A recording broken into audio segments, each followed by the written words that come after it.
안녕하세요. 오늘은 이 비대면 진료에 관련된 종목인 유비케어에 대해서 알려드리겠습니다. 지금 시장에서 가장 화두가 되고 있는, 그러면서도 많이 알려져 있지 않은 일이 이제 비대면 진료에 대한 의료법 개정화를 통해 합법화 시켜진 것이죠. 이게 이 비대면 진료의 합법화는 곧 영리병원을 향해 가는 첫걸음이다라는 말이 나올 정도로 이 대형 병원들에게는 굉장히 유리한 겁니다. 그래서 여기에 대해서 여러 의원들이 이런 법안을 발의를 하고 있는데요. 기본적으로 비대면 진료는 이번에 코로나 이 감염병 이 사태에서, 감염병 팬데믹에서 확인될 수 있듯이, 감염병 같은 경우는 병원 의료진이 이 병에 감염될 수 있는 위험이 있기 때문에, 그렇게 되면 그 지역의 의료 시스템이 붕괴될 수 있고, 그렇게 되면 피해를 보는 환자들이 더 많이 늘어날 수 있기 때문에, 이런 급박한 상황에서는 비대면으로 진료가 가능하게 법을 바꾸자는 겁니다. 그래서 여기에 해당되는 팬데믹 상황에서의 이런 긴급한 상황이나 아니면 격오지 근무자들, 좀 멀리 떨어져서 병원 의료원이 한번 왔다 가기가 너무 힘든 사람들, 그다음에 교정시설, 교도소에 계신 분들이죠. 그다음에 군인들도 이제 오지에 많이 근무하기 때문에 그렇고요. 그다음에 만성질환자들이나 재진 환자들, 그때마다 매번 병원을 왕래하기는 더 불편하니까요. 근데 이러한 서비스를 병원급까지 할 수 있게 해주자 하면, 이 병원급 값이라 한다는 게 쉽게 말하면 서울 중앙 아산병원, 그다음에 삼성의료원, 서울에 있는 대형 병원이 저 끝에 무슨 진도나 흑산도 이런 데 있는 환자하고 인터넷을 망으로 해가지고 서로 연결해서 얼굴을 보면서 이제 비대면이죠. 비대면 컴퓨터를 통해서 진료를 해줄 수 있고 약 처방을 해줄 수 있는 이런 것까지 허용하자는 거고, 다른 의원 같은 경우는 이제 일반 동네 의원급까지만 이렇게 해서 이제 해주자고 하는 건데, 이거는 이제 우리 노인 인구가 많아지면서 노인 인구들에 대한 의료 서비스가 이분들이 왔다 갔다 병원에 이동하기 어려우니, 이분들이 집에 계시면서 이러한 의사들과 이제 인터넷을 통해서 진료를 보면서, 비대면으로 진료 보면서 약을 처방받고, 그 약을 약국들이 이제 택배나 이런 걸 통해서 보내드리고 하면, 이런 노인분들은 굳이 병원을 왔다 갔다 하실 필요 없고, 또 그렇게 해서 시간 낭비나 체력 낭비를 할 필요 없고, 그러니까 오히려 더 이 병원을 의료 서비스를 이용하기가 더 쉽죠. 그런데 이러한 비대면 진료 의료법 개정의 가장 근본은 보험입니다. 전국민 의료보험이 돼 있든 아니면 민영보험에 가입돼 있든, 이러한 의료 서비스를 받는 것에 대해서 돈을 지급할 수 있는 능력이 돼야 하는 거죠. 그래서 이 비대면 진료 의료법이 통과되면, 비대면 진료 때문에도 노인을 중심으로 해서 이 의료 과잉 진료라고 그러죠. 그런 것들이 많이 일어날 가능성도 있고, 또 약에 대한 처방도 늘어날 가능성이 커요.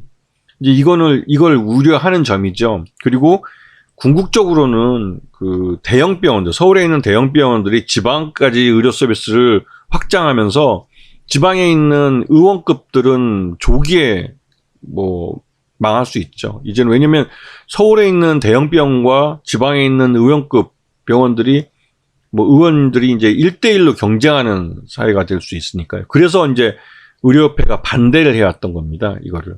하지만 이 의료 서비스를 받는 개인들은 좀 많이 편리해진 거죠.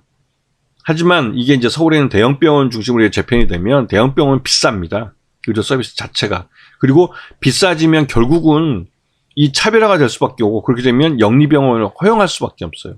그래서 결국은 이 비대면 진료의 시작은 결국 궁극적으로 영리병원으로 가기 위한 중간 단계에서 첫 시작이라고 볼 수가 있는 거죠.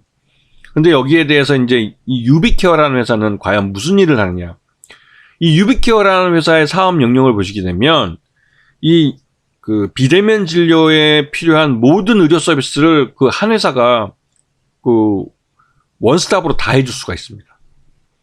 말 그대로 이제 병원이나 의원이나 이 약국에서 갖고 있는 개인 환자에 대한 개인 정보들을 그 하나의 보기 좋게 다 정리를 해서 이 환자가 어떠한 그 처방을 받았고 그에서 조제가 되었고 그 약이 어떻게 이제 배송이 됐고 그 약을 처방받아서 어떻게 그 섭취를 했고 이런 것까지 모든 데이터가 유비케어가 이런 데이터들을 다 처리해 주는 거죠. 그래서 EMR 솔루션 안에 들어가 있는 여러 가지 개인 정보들을 그 데이터베이스화하고 이걸 통해서 유통 솔루션 쪽에서 뭐 약이든 의료기기든 뭐 이런 것들을 다 이제 집으로 보내줄 수 있고 판매를 할 수가 있는 거죠. 그리고 이러한 데이터는 고스란히 빅데이터로 남게 됩니다. 그리고 다음번에 새로운 사업을 하거나 뭐 할 때도 이제 이런 데이터를 사용할 수 있는 거죠. 근데 이런 것들을 유비케어는 모든 그 이런 기술과 이런 것들을 갖고 있는 회사예요. 그리고 지금 현재 이 회사가 하고 있는 그 사업을 보면 병의원에 관련된 뭐 솔루션이나 이런 것들이 전체 매출액이 한 50%를 차지하고, 그다음에 제조 쪽, 이 의료기기 제약을 제조하는 무슨 기계나 이런 것들을 하는 이런 유통 관련된 어떤 필요한 기기나 이런 것들에 대해서 매출이 약 40%를 차지하죠. 그래서 이 비대면 진료 합법화에서 가장 큰 수혜를 받는 건 유비케어예요. 네. 그리고 작년 그 비대면 일시적으로 한시적으로 이제 비대면 진료를 허용했을 때